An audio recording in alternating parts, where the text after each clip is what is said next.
Tidak semua kematian datang sebagai musibah biasa. Kadang ia datang sebagai teguran yang tidak pernah kita sangka-sangka. Dikisahkan oleh Syekh Aiman Saidah tentang seorang laki-laki yang dikenal sebagai ahli ibadah, rajin ke masjid, menjaga sholatnya, dan tampak baik di mata manusia. Ia memiliki istri yang solehah dan seorang putri kecil yang lembut hatinya, yang bahkan telah menghafal banyak ayat-ayat Al-Quran di usianya yang belum genap 10 tahun. Namun pada suatu malam, ketika rumah sudah tenang dan manusia telah terlelap, ia sendirian di dalam ruang kerjanya. Di saat itulah ia tergelincir melihat film-film yang tidak pantas di laptopnya. Tanpa ia sadari, anaknya tiba-tiba membuka pintu dan melihat apa yang tidak seharusnya ia lihat.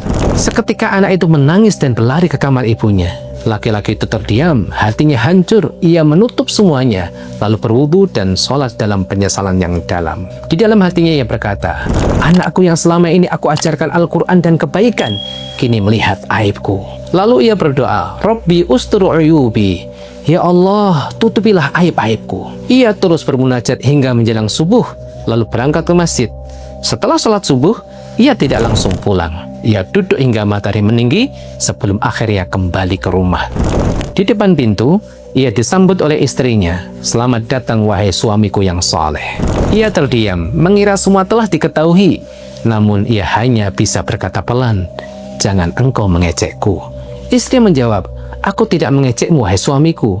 Lalu ia bertanya, jika seseorang menitipkan sesuatu kepada kita, lalu ia mengambilnya kembali, apakah kita boleh menolak? Suaminya pun menjawab, tentu tidak, itu bukan milik kita. Istrinya berkata dengan tenang, sesungguhnya Allah telah mengambil titipannya dari kita.